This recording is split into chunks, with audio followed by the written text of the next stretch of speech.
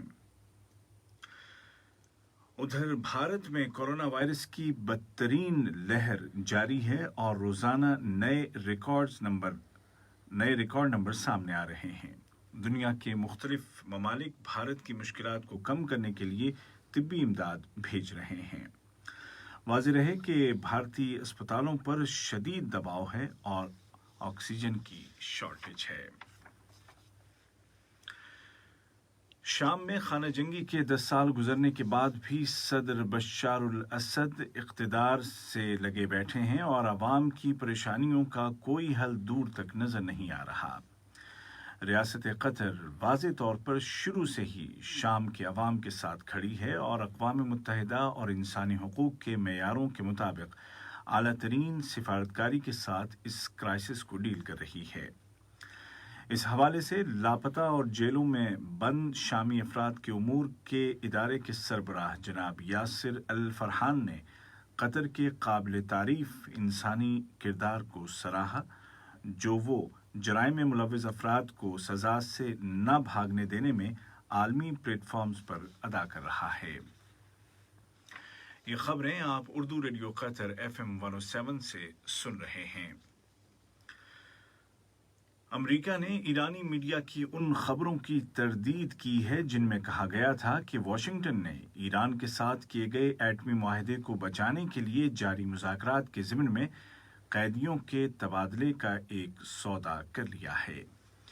ایران کے ٹیلی ویژن نے ایک سرکاری ذریعے کے حوالے سے کہا تھا کہ کانگریس کے دباؤ اور ایرانی مسئلے میں فوری پیش رفت حاصل کرنے کے لیے امریکہ نے $7 ارب اور 4 امریکیوں کے بدلے 4 ایرانیوں کو رہا کرنے پر رضامندی ظاہر کر دی ہے۔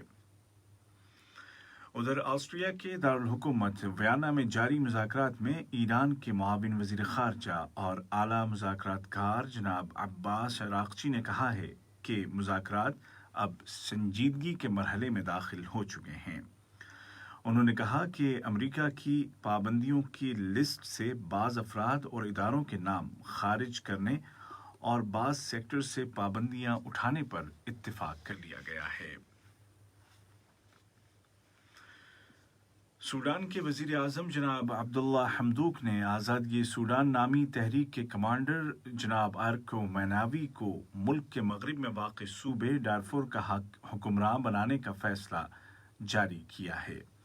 اس فیصلے کے مطابق جناب مناوی کو آئینی دستاویز سن 2019 کی شقوں پر عمل درآمد کرتے ہوئے اور عبوری حکومت اور امن عمل میں شامل جماعتوں کے درمیان ہونے والے جوبا معاہدے کے تحت اس منصب پر فائز کیا گیا ہے۔ اور ایتھوپیا کے وزیر اعظم جناب ابی احمد نے کہا ہے کہ آئندہ ماہ جولائی کے دوران النہضہ بند کو بھرنے کا دوسرا مرحلہ ایتھوپیا کے لیے نیا جنم ہوگا۔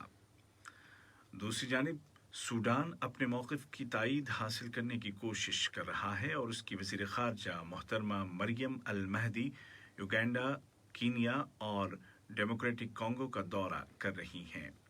سوڈان کا الزام ہے کہ ایتھوپیا ہٹ دھرمی کا مظاہرہ کر رہا ہے اور زمینی حقائق کو زبردستی نافذ کرنے کی کوشش کر رہا ہے۔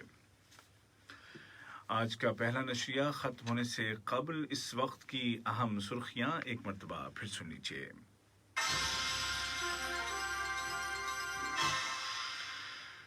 صاحب سمو امیر شیخ تمیم بن حمد آل ثانی نے اردن کے بادشاہ کو ایک تحریری پیغام ارسال کیا ہے جس کا تعلق دونوں ملکوں کے آپسی تعلقات سے ہے۔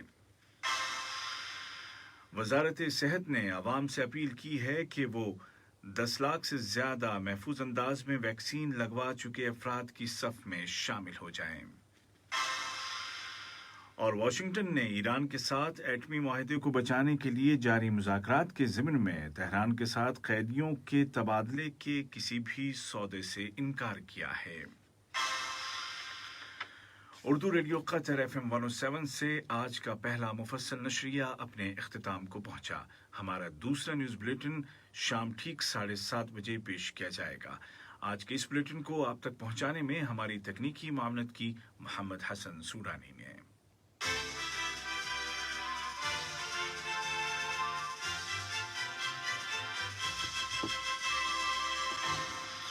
Ramadan timings on FM 107. آج رمضان کی 21 تاریخ ہے.